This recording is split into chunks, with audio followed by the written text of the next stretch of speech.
सबसे बड़ी चीज़ ये है कि हर एक को भगवान ने दिमाग दिया है, ठीक है। The attitude and mindset is what makes the difference. So ये समझना ज़रूरी है कि बड़े 2 पॉइंट जो आप ही के उससे कर रहा हूँ कि भाई कुछ भी कर सकते हो, एटीट्यूड सही हो, माइंड सेट, हार्ट सेट। दूसरा ये है कि वाई विल समबडी बाय मी, मुझ में अलग क्या है और यूनिक क्या है। सो होंडा का बड़ा यूनिक था ये, सो that's how it happened. I think the way they put me in the very structured kind of, rigorous training and grooming. And as a management trainee, you get an opportunity to work with the CEOs. He took me along with 4-5 people. So we were a secret team called Project C. So Honda City का launch, Honda City की branding. सबसे interesting assignment जो मेरे को मेरे career की रही है कि Honda का मतलब Hero Honda. This car was coming positioned above CLO and Honda Esteem. So we had to sort of reposition the Honda brand as a premium brand from a very strong positioning as a value brand. इसके आगे क्या हुआ कि one fine day I got a call from a headhunter कि Reliance Industries petrol pump लगा रही है। तो मैंने कहा भाई ऐसा है, शायद आप राजीव गुप्ता बड़ा कॉमन नाम है, तो आप किसी गलत राजीव, मैं होंडा कार्स में हूँ। कहता सर हमें पता है होंडा कार्स में हो। तो मैंने कहा भाई क्या है, रिलायंस पेट्रोलियम की company. But my experience of right from the time I stepped out of the airport till the way the interview, the board, the way they conducted the interviews and the offer they made to me, मतलब कोई if and but he ख़त्म हो गए। आपने एक term use करा था micro manage. हाँ। और हम बहुत सुनते हैं कि मैनेजर्स भी माइक्रो मैनेज करते हैं और एम्प्लॉयर्स भी करते हैं और टॉप बॉसेस भी माइक्रो मैनेज करना चाहते हैं। What is your opinion on it? आज की जेनजी जो है, one thing that they want is autonomy, freedom. Don't ask me where I am, what time I am waking up, and don't try to give me gyan. I 2 options, go back to Reliance और go back to Honda. तो Honda का एकदम offer पहले आ गया, बहुत ही अच्छी position थी, दिल्ली आना भी चाहता था, मैं दिल्ली आ गया। सो ये किया, मिलेंगे, करूँगा, उससे बात करूँगा, करी कि नहीं करी भैया बता दो ना। Then your credibility goes up. Credibility बढ़ाने का एक ही तरीका है, मैं सिंपल फॉर्मूला है, promise carefully, having promise delivered, full stop. बस सिर्फ ये करना है। डेमोग्राफिक प्रोफाइलिंग ये सब जार्गन है। सीधी सी बात है भाई, मेरा माल कौन खरीदेगा और क्यों खरीदेगा, जब उसके बाद 10 ऑप्शन है। जब तक आपके पास इस सवाल का जवाब नहीं है ना, तो बिज़नेस में आने का कष्ट मत करो। देखो गलती सब करते हैं, मैं ऐसा बोलूँ मेरे से गलतियाँ नहीं हुई, लेकिन इट वाज बियॉन्ड डाउट कि यार जो भी ये कर रहा है कंपनी के हित में सोच के कर रहा है। अगर एक बार ये आपका प्रूव हो गया किसी भी फैमिली बिजनेस में, very grateful to Reliance and to God कि ये मेरे को कि मैं एक्सपीरियंस कर पाया हार्वर्ड बिजनेस स्कूल को कि पढ़ाई कैसे होती है, तो वो किया। उसके बाद देखो मैंने एक बुक लिखी थी, the good Indian employee's guide to surviving a lala company, ठीक है। अब मैंने लिखी थी एम्प्लॉय के पर्सपेक्टिव से, अब वो बन गई बेस्ट सेलर। अब बेस्ट सेलर खरीदी किसने? ओनर्स ने।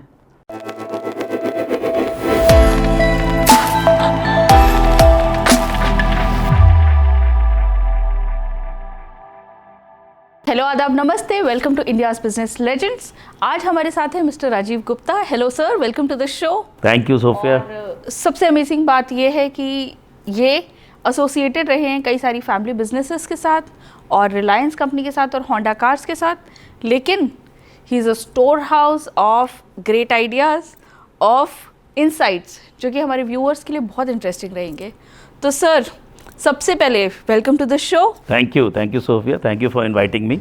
आपके बारे में जो हमने पढ़ा था और जो आपकी बुक के बारे में हमने देखा था, लाला कंपनी के बारे में, उन सब के बारे में हम आपसे बात करेंगे, लेकिन सबसे पहले आपसे पता करते हैं कि आपकी स्टोरी क्या है। Where do I come from? So I was born and brought up in Delhi. Initial schooling in Delhi, then being very naughty, my parents couldn't handle me, so they put me in a boarding school in Dehradun called. वो punishment थी? वो punishment थी। Did that work the right way? It worked the right way. मतलब मैं कह रहा हूँ अच्छा मैं naughty था because it was life changing for me to go to Belem Boys and I mean they make a as they say, not being sexist, but they make a man out of you. या सो they put me there कि शायद सुधर जाए। तो सच में सुधार उधार दोनों हो गया। तो वो जो डिसिप्लिन लाइफ थी जो वहाँ पर आपने सीखी होगी, एक नॉटी बच्चे से घूमने फिरने वाला बच्चा जिसको ज़्यादा कोई फिक्र नहीं थी, प्रॉब्ली ऐसे ही बच्चों को शायद हॉस्टल डालते हैं, उससे आपने कुछ रेजिस्ट किया? कोई एक मज़ेदार किस्सा? देखो, जब मैं शुरू में पहुंचा तो मेरा जो बेसिक नेचर है, मुझे कोई बांध नहीं सकता, ठीक है, वो बेसिक नेचर है, comes from the business blood. But वहाँ पे 6 बजे उठो, there something called comes from the armed forces, छोटा हाजिरी। यू नो व्हाट इज छोटा हाजिरी? So that's called bed tea. You get bed tea in dining hall. Okay. So you wear your PT clothes, you go there, then you do PT, then you come back. So I think it was very problematic for me to sort of be structured. But उसकी वजह से खूब पिटाई भी होती थी. You know, house masters used to, उस ज़माने में तो पिटाई खूब होती थी, punishments मिलती थी, and I was, you know, but then over a period of time I got accustomed and then followed that discipline. So interesting story ये है कि जो शुरू की बदमाशी थी, खूब पिटाई हुई, और देन मेरा दिमाग पढ़ाई में लग गया. You know, somehow, I don't know, I started paying attention to studies and did quite well in my studies and extracurriculars, debating, recitation, dramatics, हर चीज़ में पार्टिसिपेट किया, स्पोर्ट्स. सो दिमाग की जो गर्मी थी वो शैतानी और बदमाशी से उधर डाइवर्ट हो गई. Because a boarding school, you know, see today if you see parents school के बाद टेनिस क्लास ले जा रहे हैं, म्यूज़िक क्लास ले जा रहे हैं, अब स्पोर्ट्स के लिए ले जा रहे हैं. सो वहाँ पे इट्स ऑल स्ट्रक्चर्ड, मतलब वहाँ पे आपको कुछ सोचना नहीं है, टाइम टेबल है तो अपने आप ही कर लोगे. So that's how it was. So वापस मैं फिर 11th-12th के लिए दिल्ली आ गया. I was very lucky to get admission into, at that time probably India's number 1 school called Saint Columba's. वहाँ से मैंने 11th-12th किया, did quite well in my studies luckily, and then BITS Pilani में इंजीनियरिंग करी. इंजीनियरिंग करते ही मेरे को as a management trainee, जो श्रीराम ग्रुप है, TCM ग्रुप का पार्ट, उसमें एज अ मैनेजमेंट ट्रेनी मिल गया. So I was very lucky, I will say कि you know I got in there, and I think there was no looking back, because once you join as a so called DCM management trainee, of course this company was Shriram. I think the way they put me in the very structured kind of, you know, rigorous training and grooming, and as a management trainee you get an opportunity to work with the CEOs of various business units. तो पहले 1 साल तो हमको कभी sugar plant में भेज दिया, कभी रेफ्रिजरेशन प्लांट में भेज दिया, कभी कहीं. So they rotate you in various business units, and then I was finally placed in Shriram Honda, the generators company, and बहुत अच्छा रहा उसके बाद जर्नी. राइट. और उसके बाद फिर आप रिलायंस भी गए? हाँ. सो कैसे हुआ कि मैं श्रीराम होंडा में प्लेस हुआ 1 साल की ट्रेनिंग के बाद, और श्रीराम और होंडा जॉइंट वेंचर पार्टनर्स थे. तो 1991 में, if you as you know very well, liberalisation हुआ. तो सारे देश इंडिया को देख रहे थे, तो होंडा भी सोच रहा था यार हम स्कूटर बनाते हैं, किसके साथ? फिरोडिया के साथ. मोटरसाइकिल बनाते हैं मुंजाल्स के साथ, हीरो होंडा, वो काइनेटिक होंडा पुणे वाली. एंड जनरेटर बनाते हैं श्रीराम ग्रुप में श्रीराम होंडा के साथ. तो यार कार भी बनाते हैं. तो they talk to all the 3 promoters, and all 3 of us I think did kind of a pre feasibility study, and हमारा एक तरीके से कंपटीशन था कि कौन किसके साथ जॉइंट वेंचर करेंगे. So I don't know what transpired in the mind of Honda, but they finally chose Shriram group as the joint venture partner for the car project. और मुझे एक चीज़ याद है कि जापानीज़ ये बताते थे कि बोर्ड मीटिंग जब उनकी जापान में हुई तो उन्होंने बोला यार देखो, काइनेटिक को एटलीस्ट व्हील्स पता है, हीरो को एटलीस्ट व्हील्स पता है, श्रीराम होंडा तो मोबाइल नहीं है, तो उनके साथ क्यों कर रहे हैं? But it's a very important lesson, and this is, you know, what I have heard, because I was very young at that time. Of course I had a chance to work with the top brass, but I am giving you my version. मैं disclaimer डाल रहा हूँ कि जितना मैंने सुना, उन्होंने कहा we love mister Shriram, we love Lala Charat Ram, we love mister Siddharth Shriram, because हमको तीनों ही पार्टनर्स बहुत प्यारे हैं, बट जो श्रीराम ग्रुप का DNA है, हमको ऐसा लगता है कि कार प्रोजेक्ट के लिए वो बेस्ट रहेगा. तो I got, again I use the word luck many times. तो मैं श्रीराम होंडा के CEO के साथ काम करता था, बीइंग अ मैनेजमेंट ट्रेनी. तब मेरा, I was heading corporate planning, because as a youngster I got a, तो वो कार प्रोजेक्ट के हेड बन गए, क्योंकि श्रीराम होंडा के हेड थे, जापानीज़ उनको जानते थे. कार प्रोजेक्ट में they wanted a known face, तो वो कार प्रोजेक्ट में मूव हो गए. तो he took me along with 4-5 people. So we were a secret team called project C. बताते नहीं थे कि कार प्रोजेक्ट आ रहा है, एक अलग ऑफिस लिया, तो वहाँ से मैंने शुरू किया. तो I worked in car project. फिर होंडा सिटी को लॉन्च किया इंडिया में। एक मुझे क्वेश्चन इसमें आ रहा है कि आपने बताया कि होंडा श्रीराम से एसोसिएट होना चाहते थे not because of the expertise, but वो कैसे इंसान थे या वो उनका क्या एटीट्यूड था? तो आपको लगता है कि क्या एंटरप्रेन्योर्स में ऐसा वाला एटीट्यूड होना चाहिए कि हम कुछ भी कर सकते हैं? मैं ये कहता हूँ कि जो डीएनए है ना, इसके लिए मैं आपको एक और एग्जांपल से समझाता हूँ कि सबसे बड़ी चीज़ ये है कि हर एक को भगवान ने दिमाग दिया है, ठीक है। The attitude and mindset is what makes the difference. अगर हम ये सोचें मैं ज़्यादा होशियार हूँ, मैं कम होशियार हूँ, ज़्यादा एक्सपर्टीज़ आप सीख सकते हो, बट जो डीएनए है ना और जो आपका एटीट्यूड है, जो आपका माइंडसेट, हार्ट सेट है, I think that's what. So you are absolutely right. Business owners को अगर श्रीराम ग्रुप कार बना सकता है, ठीक है, यही आपका सवाल है, तो वो बनाया और अच्छा भी चला। So I think that's a very important point you raised. So I think viewers को भी ये बात समझनी चाहिए कि एक्सपर्टीज़ तो शायद आप अपने जर्नी में हासिल कर सकते हैं, लेकिन जो एक जज्बा है उसको मत खोने दीजिए। Please keep yourself motivated, right? Absolutely. तो अब इससे आगे बढ़ते हैं आप। सो उसके बाद जब मैंने होंडा में I was part of that core team, मैं मार्केटिंग फंक्शन में मूव किया। सो होंडा सिटी का लॉन्च, होंडा सिटी की ब्रांडिंग, सबसे इंटरेस्टिंग असाइनमेंट जो मेरे करियर की रही है कि होंडा का मतलब हीरो होंडा, राइट। तो मेरे दोस्त कहते थे यार हीरो होंडा में कैसे? मैंने कहा भाई मैं होंडा कार्स में हूँ या श्रीराम होंडा में हूँ। नहीं जी, तो हीरो की क्या पोजीशनिंग थी? Fill it, shut it, forget it. ये एक इतनी एक अनफॉरगेटेबल कैंपेन है, fill it, shut it, forget it, because fuel efficiency.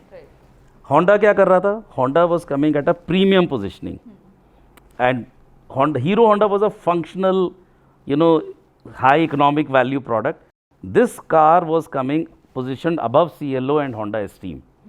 So we had to sort of reposition the Honda brand as a premium brand from a very strong positioning as a value brand. वो बड़ा interesting assignment था, तो वो किया and बन गया premium brand. तो आपने जो आपके टारगेट थे उनकी किस सोच पर टारगेट किया जिसकी वजह से आप पोजीशनिंग कर पाए? बहुत ही अच्छा क्वेश्चन है ये. तो हमने ये सोचा कि यार होंडा की गाड़ी लेगा कौन, महंगी है. It was the I think the most expensive car eight that time, है ना, क्योंकि उस समय क्या थी, मारुति 800 एंड नहीं एस्टीम आ गई थी. अच्छा एस्टीम. मारुति 1000 के बाद एस्टीम, जिसको पंजाबी लोग स्टीम बोलते हैं, ठीक है. तो मारुति स्टीम थी और CLO थी and I think Opel Astra had just come in and we wanted to. तो हमने सोचा यार कौन खरीदेगा. तो what we did is as a very smart strategy. America में इंडियंस भरे हुए हैं, सब होंडा चलाते हैं. Everybody drives a Honda Accord और अ होंडा सिविक. तो हमने क्या करा कि वो क्यों खरीदते हैं Honda? They love driving, they love the power, they love the feel, and we positioned Honda as somebody, something fun to drive. हालांकि सबके पास ड्राइवर थे, ये भी बड़ी विडम्बना है, लेकिन वीकेंड पे तो चलाओगे. तो होंडा का एक तो पोजीशनिंग हमने फन वाली करी, एक हमने ये बोला the first campaign was move ahead with power and savings. So two contradictory things, power थी गाड़ी में और फ्यूल एफिशिएंसी थी, नॉर्मली ऑपोजिट डायरेक्शन में होती है. तो उस तरीके से किया एंड जो फर्स्ट सेट ऑफ डीलर्स भी बने, दे वर होंडाज डीलर्स इन UK और अमेरिका. तो दे न्यू द होंडाज DNA. तो ये आपका बड़ा अच्छा सवाल है कि जब भी आप कोई नया product, and this is for your viewers, पहले आप ये सोचो, जिसको हम साइकोमेट्रिक प्रोफाइलिंग, डेमोग्राफिक प्रोफाइलिंग, ये सब जार्गन है. सीधी सी बात है भाई, मेरा माल कौन खरीदेगा और क्यों खरीदेगा, जब उसके बाद 10 ऑप्शन है. जब तक आपके पास इस सवाल का जवाब नहीं है ना, तो बिजनेस में आने का कष्ट मत करो. मतलब ये को भाई ये तो खरीदेगा ही. और रियलिटी ये थी कि हमारे first set of customers, when I was in America, I used to drive the Honda. My son still drives the Honda. My first memories of a Honda. ऐसे आए एंड द प्रोडक्ट, होंडा का product तो माशाल्लाह है ही, वो इतना अच्छा हुआ कि आग लग गई and car start doing well. So ये समझना ज़रूरी है कि बड़े 2 पॉइंट जो आप ही के उससे कर रहा हूँ कि भाई कुछ भी कर सकते हो, एटीट्यूड सही हो, माइंडसेट, हार्ट सेट. दूसरा ये है कि वाई विल समबडी बाय मी, मुझ में अलग क्या है और यूनिक क्या है. सो होंडा का बड़ा यूनिक था ये. सो that's how it happened. It's very interesting and I am sure viewers को ये सबसे बड़ा टेक अवे लगेगा कि अपने बिजनेस को स्टार्ट करने के लिए आप क्या करें, कैसे अपने नेटवर्क को भी फैलाएं। परफेक्ट। राइट। तो अब इससे आगे आप इसके आगे क्या हुआ कि एक one fine day I got a call from a head Hunter कि रिलायंस इंडस्ट्रीज़ पेट्रोल पंप लगा रही है। तो मैंने कहा भाई ऐसा है, शायद आप राजीव गुप्ता बड़ा कॉमन नाम है, तो आप किसी गलत राजीव, मैं होंडा कार्स में हूँ। कहता सर हमें पता है होंडा कार्स में हो। तो मैंने कहा भाई क्या है, रिलायंस पेट्रोलियम की कंपनी। तो my bua use to live in Bombay and उनका जो मेरा फर्स्ट कज़न है very close to me, you know. So मैंने कहा चलो यार बॉम्बे बुला रहे हैं, हो आते हैं, घूमने फिरने चले जाते हैं। So I went to Reliance ऐसे ही घूमते फिरते। But my experience of right from the time I stepped out of the airport till the way the interview, the board, the way they conducted the interviews and the offer they made to me, मतलब कोई if and but he ख़त्म हो गए। सो रिलायंस ने क्या किया, उन्होंने एक वहाँ जाके पता चला, उन्होंने बंदे उठाए। पहले तो उन्होंने PSU के दिग्गज उठाए, क्योंकि पेट्रोल पंप का बिजनेस है, सारे PSU के पंप्स थे। तो executive director, x chairman of all the PSUs वो उठा लिए। सेकंड उन्होंने उठाए टिपिकल IMA-BC वाले, ज़्यादा IMA के बहुत थे, यूनिलीवर, प्योर ब्लू ब्लडेड जिसको हम इंडिया में बोलते हैं, ठीक है, उनको उठाया। और तीसरा ऑटो को उठाया। तो हमारा नंबर ऑटो में लग गया। होंडा मतलब रिलायंस की आप सोच देखो, पेट्रोल पंप बनाने हैं तो यार PSU को डोमेन नॉलेज है, ठीक है, FMCG वालों को डिस्ट्रीब्यूशन की नॉलेज है, और ऑटो MNC वालों को ये पता है यार ऑपरेशनल स्टैंडर्ड्स कैसे लाने हैं। तीनों को बनाया। So I got selected there and there was no looking back. I will really had a good time in Reliance. तो यहाँ रिलायंस में भी क्या आपको उतनी ही इंडिपेंडेंस मिली या? तो देखिए रिलायंस में काफ़ी लोग कहते हैं कि माइक्रो मैनेज करते हैं, लाला कंपनी है, यू नो एटमॉस्फेयर ख़राब है। I think nothing can be farther from truth. तो मैं करीब अराउंड 9 ईयर्स मैंने काम किया है, और अगर कोई मुझे बोले यार सबसे ज़्यादा मज़ा कहाँ है, तो रिलायंस में आया। And Reliance is not paying for this interview, आदे of course not. You know क्यों मज़ा आया रिलायंस में, क्योंकि वो लोग इतने बड़े हो गए हैं कि उनके पास माइक्रो मैनेज करने का टाइम नहीं है। दे टू बिग। सेकेंड चीज़ ये है कि वहाँ पे अगर आपने अपने स्ट्राइप्स जीत लिए, ट्रस्ट जीत लिया, और आपने प्रूव कर दिया ना, तो आपको कोई कुछ नहीं कहेगा, कुछ भी करो। सो आई थिंक दैट जो आप शुरू में हमने बात करी, जो मेरा था एक आज़ाद परिंदे की तरह जीने का, वो मुझे वहाँ ना सांस आती थी। बिकॉज यार राजीव ये डिलीवर करना है, हाँ जी कर देंगे, इस तारीख तक करना है, ऐसे ऐसे करना है, मोटा मोटा हो गए, then you go ahead and do it. But you have to be a doer, you have to win the trust of the promoters and their close people, confidants, and आपकी ना इंटेंशन क्लियर होनी चाहिए। देखो गलती सब करते हैं, मैं ऐसा बोलूँ मेरे से गलतियाँ नहीं हुई, लेकिन इट वाज बियॉन्ड डाउट कि यार जो भी ये कर रहा है कंपनी के हित में सोच के कर रहा है। अगर एक बार ये आपका प्रूव हो गया किसी भी फैमिली बिजनेस में, और ये बच्चों के लिए भी मैं कहता हूँ, पेरेंट्स बच्चों से क्या उम्मीद रखते हैं, क्यों बनती नहीं है, बस उनको ये विश्वास दिलाना है कि पापा देखो ऐसा है, गलती आपने भी करी, ये बोलना नहीं है, मन में कह सकते हो, साइलेंट है ये, गलती सब करते हैं, लेकिन मेरी इंटेंशन अच्छी है और मैं पूरी जान लगा दूंगा। And I think as long as you do that you will be successful. So Reliance में स्टेंट बहुत अच्छा रहा। हार्वर्ड बिजनेस स्कूल भेज दिया मुझे 5 मंथ जनरल मैनेजमेंट प्रोग्राम करने। कितना ईजी या डिफिकल्ट था वापस पढ़ाई में जाना इतने लंबे टाइम के बाद? बहुत ही आसान था, क्योंकि हार्वर्ड की पढ़ाई ऐसी है ना, मतलब मुझे लगता है कि इतनी सहज वो बना देते हैं और इतनी engaging, because the class my average work experience was about 18 to 20 years, और उनको सबको पता है कि दिमाग में ईमेल भी चल रही है, टारगेट भी चल रहा है। So I think it is, I compliment to Harvard. बहुत आसान था, बहुत मज़ा आया, मतलब हर एक क्लास में रोंगटे खड़े हो गए। और मैं यही कहता हूँ, मेरे को ये लगता था कि यार ये एक बुक आई थी ना लास्ट लेक्चर, मुझे लगता था इस प्रोफेसर का ये आखिरी लेक्चर का, इतनी जान कैसे डाल रहा है, पसीना भी आ जाएगा, स्लीव्स रोल अप कर देंगे, 10 हैंड आउट होगा, he'll be running around the class, so it was very very enjoyable, very grateful to Reliance and to God कि ये मेरे को कि मैं एक्सपीरियंस कर पाया हार्वर्ड बिजनेस स्कूल को कि पढ़ाई कैसे होती है। तो वो किया, उसके बाद रिलायंस में कुछ समय काम करके छोड़ दिया। एक एजुकेशन, आपने एक टर्म यूज़ करा था माइक्रो मैनेज, और हम बहुत सुनते हैं कि मैनेजर्स भी माइक्रो मैनेज करते हैं और एम्प्लॉयर्स भी करते हैं और टॉप बॉसेस भी माइक्रो मैनेज करना चाहते हैं. What is your opinion on it? देखो, माइक्रो मैनेज बंदा क्यों करता है? दो प्रकार के प्राणी हैं. एक तो क्रॉनिकली इनसिक्योर है, ठीक है, क्रॉनिकली इनसिक्योर है, उसकी जान निकली रहती है, अरे क्या गलत हो जाएगा, ये मैंने नहीं देखा तो उसके लिए मैं हमेशा बोलता हूँ उसका दिमागी इलाज कराने की ज़रूरत है. अगर आपका बॉस ऐसा है और उसके ऊपर बहुत लोगों की ब्लेसिंग्स हैं तो कंपनी चेंज कर लो या फंक्शन चेंज कर लो, कुछ नहीं होगा. अगर आपके फादर ऐसे हैं तो मैं कह रहा हूँ मत करो, काम मत करो. क्योंकि आज की जेनजी जो है, one thing that they want is autonomy, freedom. Don't ask me where I am, what time I am waking up, and don't try to give me gyan. ठीक है, हम तो सुन लेते थे हमारी एज में, हम तो ऐसे लेते थे ज्ञान, हाँ प्रसाद क्यों बड़ा. अरे मैं तो कह रहा हूँ जो भी मेरे बॉसेस अच्छे जो ज्ञान देते थे, मैं तो आज तक उनके चरण धो के पी नहीं सकता हूँ, बट कॉर्पोरेट में अच्छा लगा, मन से तो धोता हूँ मैं चरण की, सर आपने ज्ञान दिया. तो इसका अब आंसर क्या है? One type of people are who are mentally sick because they are insecure, they will always micro manage. If you have a boss like that and you don't have the power to change him, change your job or change the function, because you will be always unhappy. But that might be an X percentage. But 100 minus X, there is also a Y. जो कहता है भाई ऐसा है, कर ले यार काम, मुझे फ्री कर, मैं कुछ और कर लूँ. So if you are able to convince your boss that I am fill it, shut it, forget it, why will the boss micromanage you? उसके और कुछ नहीं है. अगर आपके पास 5 काम है, I am sure he will have 10.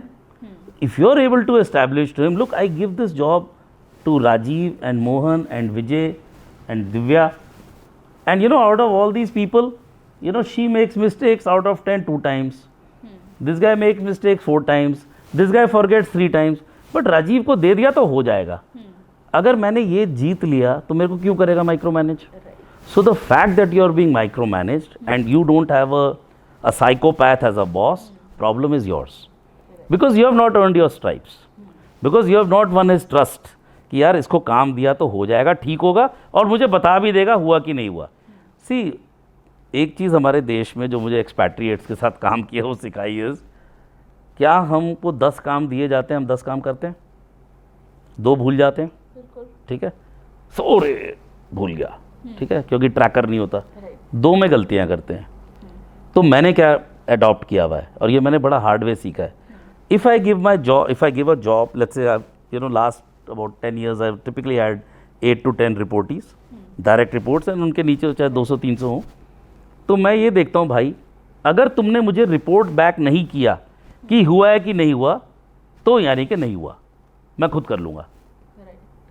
So the thing is you are being micromanaged because you are making mistakes and you are not informing your boss कि सर ये टास्क हो गया, ये टास्क नहीं हुआ, ये डेडलाइन मिस हो रही है, ये मैं ऐसे करूँगा, तो फिर आपको करेगा ना माइक्रो मैनेज, उसको भी तो अपनी नौकरी बचानी है. So I think this is not a good thing कि आप ट्रस्ट भी ना जीतो और बोलो मुझे माइक्रो मैनेज ना करो, ना हो पाई. बिजनेस में तो ऐसा नहीं होगा. एक तरफ तो या तो बोलो कि ठीक है यार मैं गलतियाँ भी करूँगा, भूलूंगा भी, तो माइक्रो मैनेज होने के लिए रेडी रहो. माइक्रो मैनेज नहीं होना तो fill it, shut it, forget it mode में आ जाओ कि जो आपको काम दिया वो होता भी है. Again very important lesson for all your viewers, करना ज़रूरी नहीं है, रिपोर्ट करना कि हुआ कि नहीं हुआ. And there are trackers available online, digitisation का ज़माना है. पहले हमारे ज़माने में तो मोबाइल भी नहीं होता था, पर्ची भेज देते थे हम सर को कि सर ये 10 काम दिए थे सुबह, रेड ग्रीन येलो करके हम भेज देते थे, हाईलाइट करके, हाईलाइटर से ये हो गया, ये इस तारीख को हो जाएगा. सेकेंड थिंग इज़ आपने किया कि नहीं किया in both the situations. And this what I learn very early in the Shriram group. My boss of Shriram Honda, mister NK Goyla, you know, वो कहते थे Rajeev close the communication loop. मैंने कहा सर इसका क्या मतलब होता है, हुआ या नहीं हुआ? मैंने कहा हो गया तब भी बताना है. कहते हैं हाँ, नहीं हुआ तब भी बताना है, जिससे कि मेरी जो काम है, सपोज उनके पास 10 रिपोर्ट हैं, सबको 10-10 दिए हैं, कहते हैं मैं अपने 100 काम का ट्रैकर कैसे रखूँगा. So this is what youngsters need to understand कि भैया, एंड ये ना पर्सनल वे भी अप्लाई कर लो. मिलेंगे, करूँगा, उससे बात करूँगा, करी कि नहीं करी, भैया बता दो ना, then your credibility goes up. Credibility बढ़ाने का एक ही तरीका है, मैं सिंपल फॉर्मूला है, promise carefully, having promise delivered, full stop. बस सिर्फ ये करना है। तो गोइंग बैक टू आपका रिलायंस का स्टिंट जो था वो कैसा रहा? वहाँ आपने लाइक यू सेड कि आपको काफ़ी आज़ादी भी मिली, उसके अलावा आपने क्या क्या सीखा? देखो, मैं जब रिलायंस गया तो एक तो मेरे में बड़ा अहंकार था, मैं हर एक को ये बोलता हूँ कि हम बनिए हैं। अच्छा, बनियों को बिजनेस आता है, बिल्कुल। हाँ, वो हमारे खून में है, हमें मैथ्स आती है। लेकिन जब मैं रिलायंस गया तो मुझे लगा भाई ऐसा है, विनम्रता ले आओ, you know your way behind, because the kind of acumen they had for the business was something very, very different. Second, I worked for a multinational, so we had global thinking. So the first presentation which I made was, how do you make a network of petrol pump dealers? मैं head of channel management गया था, तो मैंने बनाया कि dealers, how do you appoint dealers? And you know that time in petrol pump, you know all types of elements were there, owning petrol pumps, political connection or reservation, and they got us from auto and FMCG and you know PSU की, यार हमारे को ना entrepreneurs चाहिए। मैं बड़ी fancy सी presentation बना के रेडी करी, जैसे ही मैं गया उससे आपको आइडिया लग जाएगा। तो मुझसे फर्स्ट क्वेश्चन पूछा गया, okay great, with whom have you benchmarked your presentation? And some people, you know, top management also from the family were sitting. So I said, I looked at PSU, I've looked at this, I've looked at all the models. They said, have you looked at 7-Eleven? I said, what 7-Eleven? 7-Eleven is the number one in the world in franchising, even ahead of McDonald's. Have you looked at Dunkin' Donuts? Have you looked at Flying J? Have you looked at, you know, the hotels which run as a franchise model? Because it will be ultimately you call it a dealer, it's a franchise. मैंने कहा sir वो नहीं देखा, but India वाले, कोई नहीं Rajiv, doesn't matter, बैठो, अरे खड़े मत रहो, वेरी काइंड, हाँ बैठो, आराम से बैठो, कोई घबराने की बात नहीं है। अगली बार ग्लोबल बेंचमार्किंग से करना, कोई डांट वांट नहीं पड़ी। सो आप सोच देखो, मैं MNC से गया हूँ, वो क्या सोच रहे हैं, पेट्रोल पंप बनाना है, वर्ल्ड में बेस्ट मॉडल्स कौन से हैं। So I think that is expansion of the mind. Second चीज़ जो मुझे क्या लगी वहाँ पे, I think I learn something called execution, क्योंकि ज्ञान की बातें बोर्ड रूम में बहुत होती हैं और मल्टीनेशनल में ज़्यादा होती हैं, ठीक है, क्योंकि ओनर नहीं बैठा है। रिलायंस से मुझे कि यार ओनर जब बैठे होते हैं ना, तो इफ़ेक्ट के लिए आप you know sound effects and light effects के लिए कुछ अगर बोर्ड रूम में बोल रहे हो, भाई डिलीवर करना पड़ेगा। तो my execution focus, also my business acumen, the global vision and execution focus multiplied. Next चीज़ ये है, देखो मैं जैसे as I told you, naughtiness got converted into studiousness. I have always been inspired by role models. मतलब मेरा ऐसा रहा है, जैसे आजकल के बजाय अरे टीचर बकवास है, अरे क्या बकवास, हमारा ऐसा नहीं रहा। मतलब we used to, I will not say deify, but short of God, हमारे जोग्राफी टीचर मतलब ऐसे लुकअप टू करते थे स्कूल में।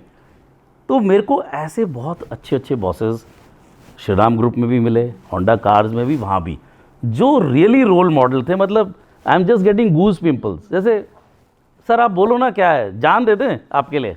इतने अच्छे बॉसेस थे, and some of them were from PSUs, some of them from auto, some were from FMCG, such nice people to work with, कि आपको लगता है अरे इतना बड़ा, इतना हम्बल है, इतना नॉलेजेबल है, इतना प्यार से समझाता है, और इतनी हैंड होल्डिंग, अरे राजीव कोई नहीं, आओ बैठो साथ मिल के कर लेते हैं, कोई बात नहीं हुआ ठीक है, कल प्रेजेंटेशन साथ मिल के करते हैं। So I think if you have that level of people as your bosses and you know as your peers, क्यों नहीं मन करेगा काम करने का, बताओ। So I think that has been my you know journey there, and working with lot of ownership, क्योंकि मुझे ये पता था यार कि देखो ये मेरा काम है। मैं तो ये भी बोलता था, इस काम का राजा मैं हूँ, the buck stops at me. आप बाकी चीज़ों के होंगे, बट भैया डू और डाई मेरा है। I think with that mind set things worked out, and you know had a good time, did reasonably well in terms of career growth. फिर रिलायंस के बाद मैंने फिर क्या होता है कि उस ज़माने में आज भी है, एक मच्छर उड़ रहा था जिसका नाम था स्टार्टअप। उसने मुझे बहुत ज़ोर से काटा। सो द इंग्लिश में कहते हैं स्टार्टअप बग बिट मी। तो startup, I always wanted to do something in education, let me be very frank, because I had the privilege of you know going to good school, good college. My father was very passionate about education, he says business ठीक है करना है, he was a business only, पढ़ाई पहले करो। So I was you know, so my distant relative started something in the education space. He had hired an American CEO based in Empire State Building. हैं दिल्ली के ही promoters, but big shots, जैसे in Delhi की भाषा में. So he had an American CEO and multiple offices, लेकिन that business wasn't going anywhere. And he knew that मेरा education में passion है. So he says, look, this is the company, I have started it. We have this many offices, or it's not going anywhere. So can you come and take over? So I said, sir, मैं consulting कर सकता हूँ, Reliance की नौकरी कौन छोड़ेगा? But the way I saw that opportunity, I did some consulting on the weekend by keeping my bosses in Reliance informed. Nothing on the side, no moonlighting. This is amazing, and I think लोगों को ये बात सीखनी चाहिए कि if you're doing something on the sides, you should inform your. मैं पहले अपने बॉसेस के पास गया, मैंने कहा सर ऐसा है, ये मेरे डिस्टेंट रिलेटिव हैं, एजुकेशन में मैं कुछ करना चाहता हूँ. एंड जो पेट्रोल पंप्स का बिजनेस था वो थोड़ा सा स्लो स्टेज में था, मेरे पास टाइम भी था. मैंने कहा सर क्या मैं ये कर सकता हूँ, there is no conflict of interest. They said yeah do it, we are very happy you are telling us. क्योंकि मैं कोई भी काम अगर मैं ऑफिस में आ गया, देखो अपब्रिंगिंग अगेन बॉसेस की है, हमारे को सिखाया है कि पर्सनल एंड ऑफिशियल सेपरेट. मैं अगर शरीर लेके ऑफिस आ गया हूँ तो मुझे मन और दिल भी ऑफिस में ही लगाना है. तो मैं ऑफिस के आवर्स में अगर 1 घंटा भी कुछ और दे रहा हूँ, it doesn't feel okay. Nobody sitting with a डंडा, बट ठीक नहीं लगता. So I was allowed to do that, मुझे अच्छा लगा. फिर मैं एजुकेशन स्टार्टअप में चला गया. That did very well in terms of scaling up, but we were not making enough money. So the promoters and we decided, I was the CEO. I had a chance to, spend a lot of time in the US and other countries because it was a foreign education. मज़ा आया बहुत. It was fun, but we were not making money. So we exited that, and then I rejoined Honda Cars as the VP Sales and Marketing. So I had 2 options: go back to Reliance or go back to Honda. तो Honda का एकदम offer पहले आ गया, बहुत ही अच्छी position थी. दिल्ली आना भी चाहता था, मैं दिल्ली आ गया. सो ये किया, and at the young age of 55 अपना करियर लूप पूरा कर रहा हूँ. मेरे पास 2 ऑप्शन थी, चुपचाप होंडा में बैठे रहो, 58 में रिटायर हो जाओ रिस्पेक्टफुली, वाह वाह बल्ले बल्ले. बट एक अपॉर्चुनिटी आई, एक 60-year-old फैमिली बिजनेस जो कि ग्रो करना चाहता था. तो मेरे जो बॉस मुझे होंडा में लाए थे वो उस फैमिली को जानते थे. उन्होंने कहा मिल तो लो. मैंने कहा छोटी है कंपनी सर, बहुत मैं नहीं जाता, बहुत ही छोटी, size of a dealer, one of the Honda dealer, मिल लो. I met the promoters, very nice people, highly educated, spiritual, and they were, they said we want a professional, because अगर हम इसको बढ़ाना चाहते हैं, हम यहाँ तक ले आए, हम एक प्रोफेशनल चाहिए. and they were kind of having a flat growth for 11 years. and if you want to, grow, do an IPO, then you need somebody. तो मैं आ गया, कंपनी ग्रो भी हो गई, बहुत बढ़िया हो गया. तो जो कीड़ा मैंने आपको बताया एक बग ने काटा था, स्टार्टअप ने भी काटा था और एजुकेशन ने, वो मैंने सोचा हुआ था कि एट द 58 जब मैं हो जाऊँगा उसके बाद मैं अपने मन की करूँगा. तो फिर मैंने कहा कि भैया अब नौकरी बहुत हो गई, अब फॉरेन एजुकेशन भी हो गई, अब एक फैमिली बिजनेस में कुछ करते हैं. So then I started Reverentia last year after I hung my boots in corporate. और मैंने सोचा यार फैमिली बिजनेस में कुछ काम करते हैं. So what exactly are you doing at Reverentia? So देखो, मैंने एक बुक लिखी थी, the good Indian employee's guide to surviving a lala company. ठीक है, अब मैंने लिखी थी एम्प्लॉय के पर्सपेक्टिव से. अब वो बन गई बेस्ट सेलर. अब बेस्ट सेलर खरीदी किसने? ओनर्स ने. मैंने कहा भाई मैंने तो आपके ऊपर हास्यास्पद तरीके से कार्टून बनाए हैं और आपको अच्छी लग रही है बुक, ये हो क्या रहा है? और बिजनेस ओनर्स गिफ्ट कर रहे हैं उसको अपने आपस में. कहते भाई ऐसा है, थोड़ा बहुत लाला तो है हमारे अंदर, तेरी किताब से पता चल रहा है. अब यार ठीक है, और प्रोफेशनल बन जाते हैं. See this is the difference Sophia, you have to see. Lot of people told me business owners will sue you, तूने उनकी बैंड बजा दी है. ये बिजनेस ओनर्स रियली अप्रिशिएटेड. नौकरी वाला कहेगा यार मेरे बारे में तो ऐसे बोल दिया. So they appreciated, they like the book. तो मैंने कहा बुक अच्छा कर रही है, रिलायंस में काम कर लिया है, MNC में कर लिया है, ट्रिकोलाइट को एकदम स्केल अप 3x इन 3 years कर दिया है. तो यार कुछ तो आता है मुझे, तो इसी में काम कर लेते हैं. And I always felt that business खून तो है ही, कि देश कैसे बढ़ता है. ठीक है, देश कैसे बढ़ता है? इकोनॉमी से बढ़ता है. बिल्कुल. इकोनॉमी कौन चला रहा है? MNC चला रही है, PSU सरकार, बिजनेस ओनर चला रहे हैं. बिजनेस ओनर 70% GDP उनका है. Right. 70%, 65 to 70% employment family business कर रहे हैं. करेक्ट. अब डॉट्स कनेक्ट करते हैं, ये मैंने क्यों किया. मैंने अपनी फैमिली में देखा कि कई बिजनेस ओनर्स जो मेरे ब्लड रिलेशन है, they could have become much bigger but they did not become so big. Okay. Similarly जब मैंने होंडा के डीलर्स बनाए, जिनको मैं कहता था बॉर्न टू रूल हैं ये, वो इतना स्केल अप नहीं किए. बट कुछ जो अंडर डॉग्स जिसको हम बोलते हैं, it's a bad word but मतलब जो अंडर डॉग्स जो थे फैमिली में भी आगे बढ़ गए, होंडा में और रिलायंस के डीलर्स में भी आगे बढ़ गए. साथ में मेरी किताब आ गई तो मैंने कहा यार कुछ तो है connection in all these things. So it was just a voice from my heart. I said यार देखो, आप दुनिया को क्या दे सकते हो जो आपको आता है. अब मैं को गाना तो आता नहीं, सिंगर बन नहीं सकता, ठीक है, फिल्म स्टार भी नहीं बन पाया, पॉलिटिक्स भी मेरे बस की नहीं है.